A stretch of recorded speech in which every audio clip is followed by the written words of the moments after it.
নমস্কাৰ বন্ধুসকল, আপুনি চাই আছে বিশ্বজিৎ ব্লগছ অসমীয়া। আজি আমি ক'ম অদৃশ্য ক্লান্তিৰ কথা, আমাৰ যি দেখা পোৱা নাযায় কিন্তু লাহে লাহে আমাৰ হৃদয় আৰু মন দুয়োটাকে জ্বলাই পেলায়। বহুতে কয় মই আৰু নোৱাৰোঁ, কাম ভাল, দৰমহা ভাল, কিন্তু মনটো দেখোন ভাগৰুৱা। প্ৰতিদিনে ৰাতিপুৱা সাৰ পোৱাৰ লগে লগে অনুভৱ হয় সেই একেইবোৰ, আকৌ সেই একেবোৰেই আৰম্ভণি। এই আৱেগিক ক্লান্তিক ইম'চনেল বাৰ্ণআউট বুলি কোৱা হয়। আৰু এই ভিডিঅ'টোত আমি বুজিম কেনেকৈ আমাৰ কামবোৰ পৰিত্যাগ নকৰাকৈ, তাৰ পৰা পলাই নোযোৱাকৈ আমি এই অভ্যন্তৰীণ ক্লান্তিবোৰ দূৰ কৰিব পাৰোঁ বিজ্ঞানৰ সহযোগত আৰু ভাগৱতৰ জ্ঞানেৰে। কাৰণ বিজ্ঞানে আমাক কয় যে মনটোৱে কেনেকৈ কাম কৰে, আৰু ভগৱান শ্ৰীকৃষ্ণই ভাগৱত গীতাৰ জৰিয়তে আমাক মনটোক কেনেকৈ পৰিচালনা কৰিব লাগে সেই বিষয়ে শিকাই গৈছে। আৱেগিক বাৰ্ণআউট কি? বৈজ্ঞানিক ব্যাখ্যা: আৱেগিক বাৰ্ণআউট হ'ল এনে এক মানসিক আৰু শাৰীৰিক অৱস্থা য'ত আপোনাৰ মনটো অতি মাত্ৰা মানসিক চাপ আৰু কম চিৰণিৰ অনুভৱ কৰে। যেতিয়া আপুনি আৱেগিক আৰোগ্য নোহোৱাকৈ অবিৰতভাৱে কাম কৰি থাকে, আপোনাৰ শৰীৰত ষ্ট্ৰেছ হৰম'ন কৰ্টিচল বৃদ্ধি পায়, আৰু এই হৰম'নে আপোনাৰ মগজুৰ ড'পামিন ব্যৱস্থাটোত ব্যাঘাত জন্মায়, যিয়ে আপোনাৰ প্ৰেৰণা, মনোনিৱেশ আৰু সুখবোৰ হ্ৰাস কৰি পেলায়। আপোনাৰ মগজুৱে ছাৰ্ভাইভেল মোডলৈ গুচি যায়, যেতিয়া ই কেৱল তেতিয়া কাম কৰে কিন্তু জীয়াই নাথাকে। বিজ্ঞানে কৈছে বাৰ্ণআউট মানে এলাহ নহয়, কিন্তু আপোনাৰ স্নায়ুতন্ত্ৰই নিজকে সুৰক্ষিত কৰিবৰ বাবে শ্বাটডাউন মোডলৈ গুচি যায়। আপোনাৰ মনটোৱে কৈছে মোক কিছু শান্তি দিয়া, অলপ উশাহ লোৱা। আৰু এইখিনিতে ভাগৱত গীতাত কোৱা হৈছে মনঃ প্ৰশমতি যোগেন অধ্যায় 6 পদ 20, অৰ্থাৎ মন শান্ত হ'লেহে আত্মাই সুখ পাব পাৰে। অৰ্থাৎ বিজ্ঞানে কয় যে আপোনাৰ স্নায়ুতন্ত্ৰ শান্ত কৰক, আৰু ভগৱান শ্ৰীকৃষ্ণই কৈছে তোমাৰ মনটোক শান্ত কৰা। দুয়োৱে একে কথাই কয়, মাথো ভাষা বেলেগ বেলেগ। আৱেগিক বাৰ্ণআউটৰ কিছু লক্ষণ: ৰাতিপুৱা সাৰ পাই ভাগৰ অনুভৱ কৰা, সৰু সৰু কথাতে খং কৰা বা খিংখিঙীয়া হৈ যোৱা, একাগ্ৰতাৰ অভাৱ, কৰ্ম সম্পৰ্কীয় ভয় বা অপৰাধবোধ, আত্মসন্দেহ, মানুহৰ পৰা পলাই ফুৰা বা আঁতৰি থকা, অনিদ্ৰাৰ ভাৱ, মোৰ একো ভাল নালাগে এনে অনুভৱ কৰা। এই সকলোবোৰ আপোনাৰ স্নায়ুতন্ত্ৰৰ অতিৰিক্ত বোজা হোৱাৰ লক্ষণ। যেতিয়া আপোনাৰ মগজুৱে গোটেই দিনটো বিপদৰ অৱস্থাত থাকে, বিপদৰ মাজত থকা যেন অনুভৱ হয়, তেতিয়া ই যুঁজ বা উৰণৰ অৱস্থাত আবদ্ধ হৈ থাকে। ফলস্বৰূপে কোনো সুখ নাই, মাথো যান্ত্ৰিক এক জীৱন। শ্ৰীকৃষ্ণই কৈছে গীতাৰ 2 অধ্যায়ত অশান্তস্য কুত সুখম, অৰ্থাৎ যিজনৰ মন অস্থিৰ তেওঁ কেনেকৈ সুখ পাব। এই পদফাকি আমাৰ আধুনিক বাৰ্ণআউটৰ ক্ষেত্ৰত পোনপটীয়াকৈ প্ৰযোজ্য হয়।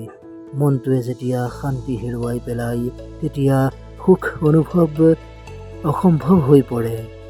বিজ্ঞান আৰু গীতাৰ মাজৰ সংযোগ: মানসিক চাপৰ বুজাবুজি: বিজ্ঞানে কয় যেতিয়া আপুনি নিয়ন্ত্ৰণ এৰি দিয়ে, তেতিয়া মগজুৱে মানসিক চাপ মুক্ত কৰে, কিন্তু যেতিয়া আপুনি সকলো নিয়ন্ত্ৰণ কৰিবলৈ চেষ্টা কৰে, কৰ্টিচল বৃদ্ধি পায় আৰু আপোনাৰ উদ্বেগো বৃদ্ধি পায়। গীতাত শ্ৰীকৃষ্ণই কৈছে কৰ্মণ্যেৱাধিকাৰস্তে মা ফলেষু কদাচন, অধ্যায় 2 পদ 47, অৰ্থাৎ আপোনাৰ অধিকাৰ কেৱল কামটো কৰাতহে নিহিত হৈ আছে, ফলাফলত নহয়। অৰ্থাৎ দুয়োৱে কৈছে নিয়ন্ত্ৰণ এৰি দিয়ক, ব্যৱস্থা লওক, ফলাফলত ওলমি নাথাকিব। বৈজ্ঞানিকভাৱে ক'বলৈ গ'লে যেতিয়া আপুনি ফলাফলৰ উদ্বেগ এৰি দিয়ে, আপোনাৰ মগজুৱে প্ৰিফ্ৰণ্টেল কৰ্টেক্সৰ পৰা শান্ত কৰাৰ সংকেত প্ৰেৰণ কৰে, আপোনাৰ হৃদস্পন্দন স্বাভাৱিক হৈ পৰে, আৰু অক্সিটচিন আৰু চেৰ'টনিন শৰীৰত নিৰ্গত হয়। এইবোৰ ৰাসায়নিক পদাৰ্থই শান্তি আৰু ভাৰসাম্য কঢ়িয়াই আনিবলৈ সক্ষম কৰে। গতিকে চাওক, ভক্তি আৰু জীৱবিজ্ঞান দুয়োটাই একেই কথাই শিকায়, লেট গ' এণ্ড ট্ৰাষ্ট। ভাগৱত গীতাৰ পৰা আৱেগিক স্থিৰতা শিকিবলৈ চেষ্টা কৰা। যেতিয়া মনটোৱে বাৰে বাৰে কয় মই আৰু নোৱাৰো কৰিব, তেতিয়া ভগৱান শ্ৰীকৃষ্ণই কৈছে ক্লেবম মস্মা গমঃ পাৰ্থ নৈত্যত্তায়োপদ্যতে। গীতা অধ্যায় 2 শ্লোক। হে অৰ্জুন, এই দুৰ্বলতা তোমাৰ বাবে নহয়, উঠা আৰু নিজৰ কৰ্ম কৰা। এই শ্লোকৰ অৰ্থ হ'ল ভাগৰুৱা অনুভৱ কৰাটো স্বাভাৱিক কথা, কিন্তু হাৰ মানি লোৱাটো স্বাভাৱিক নহয়।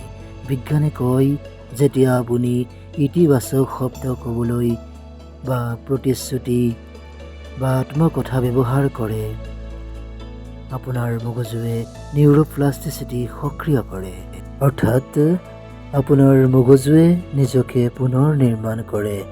গতিকে যেতিয়া আপুনি মই কৰিব নোৱাৰো বুলি কোৱাৰ পৰিৱৰ্তে মই অলপ জিৰণি লৈ আকৌ উঠিম বুলি কয়, আপোনাৰ মগজুৱে সুস্থ হ'বলৈ আৰম্ভ কৰে।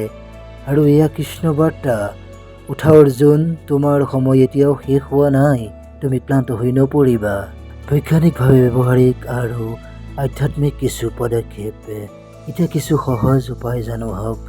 আপুনি আপোনাৰ কৰ্ম বা চাকৰি এৰি নোযোৱাকৈ, তাৰ পৰা আঁতৰি নহাকৈ আপোনাৰ বাৰ্ণআউট ভাল কৰিব পাৰিব। প্ৰথমটো পদক্ষেপ, আপোনাৰ স্নায়ুতন্ত্ৰ শান্ত কৰক। বৈজ্ঞানিক দৃষ্টিভংগী, যেতিয়া আপুনি গভীৰ উশাহ নিশাহ লয় তেতিয়া পেৰাচিম্পেথিক স্নায়ুতন্ত্ৰ সক্ৰিয় হৈ পৰে। এই ব্যৱস্থাই শৰীৰক বিশ্ৰাম আৰু হজম অৱস্থাত ৰাখে। আধ্যাত্মিক দৃষ্টিভংগী, ভাগৱত গীতাই কৈছে প্ৰশান্তাত্মা বিগধাভি, অধ্যায় 6 শ্লোক 15। অৰ্থাৎ ভয়মুক্ত শান্ত মনেৰে ধ্যান কৰা জনেহে চূড়ান্ত সুখ লাভ কৰিব পাৰে। প্ৰতিদিনে পুৱা মাত্ৰ 10 মিনিট লাহে লাহে গভীৰ উশাহ নিশাহ লওক। মাত্ৰ আপোনাৰ উশাহ নিশাহৰ কথা শুনক, আন একো নাভাবিব। এইটোৱেই হৈছে নিৰাময়ৰ প্ৰথম পদক্ষেপ। দ্বিতীয়টো পদক্ষেপ, আপোনাৰ ৰুটিনত পাউজ বাটন যোগ কৰক। বিজ্ঞানে কয় মগজুক প্ৰতি 90 মিনিটৰ মূৰে মূৰে মিনি ব্ৰেকৰ প্ৰয়োজন হয়। যদি আপুনি প্ৰতি 90 মিনিটৰ মূৰে মূৰে 5 মিনিটৰ বিৰতি লয়, তেন্তে আপোনাৰ উৎপাদনশীলতাৰ স্তৰ 30% পৰ্যন্ত বৃদ্ধি পাব পাৰে।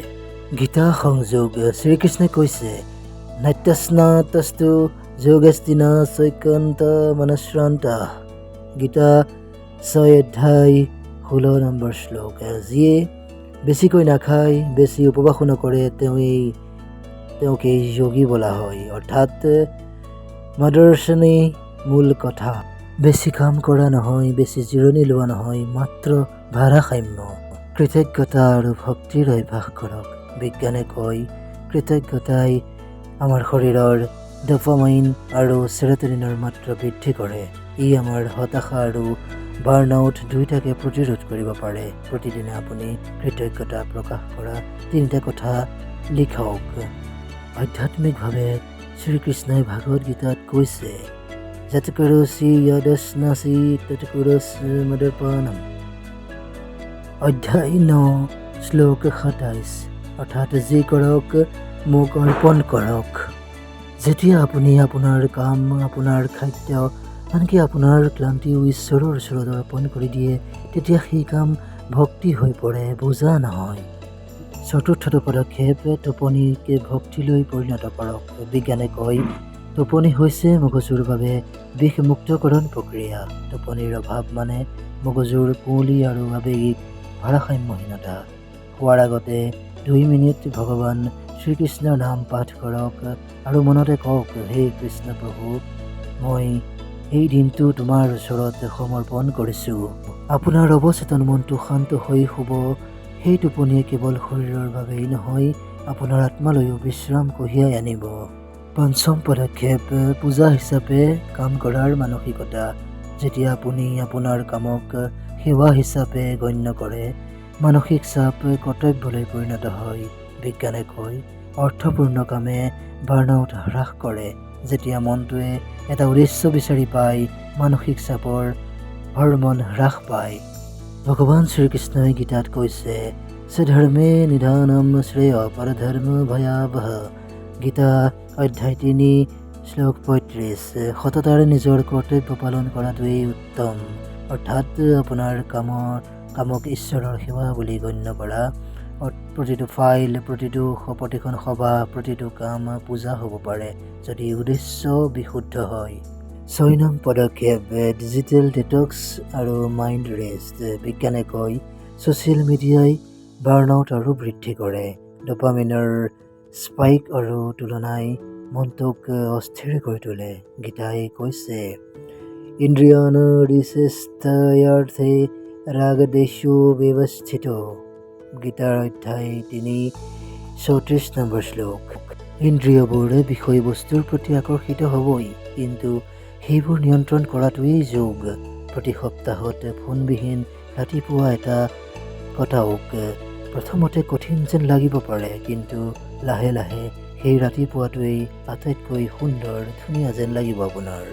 যেতিয়া তোমাৰ মনটো ক্লান্ত হৈ পৰে, ভগৱান শ্ৰীকৃষ্ণৰ হাতটো মনত পেলাওক।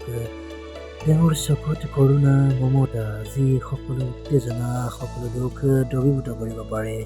দৃশ্যায়ন অনুশীলন কৰা। চকু দুটা মুদি কল্পনা কৰা তুমি যুদ্ধক্ষেত্ৰত অৰ্জুনৰ দৰে থিয় হৈ আছা। তোমাৰ মন গধুৰ, বিভ্ৰান্তি, মনত ভয়, আৰু তেতিয়া শ্ৰীকৃষ্ণই কৈছে হাঁহি থাকা কিয়নো মই তোমাৰ লগত আছো। এই দৃশ্যায়নে আপোনাৰ স্নায়ু বৰ্তনীসমূহ শিথিল কৰে।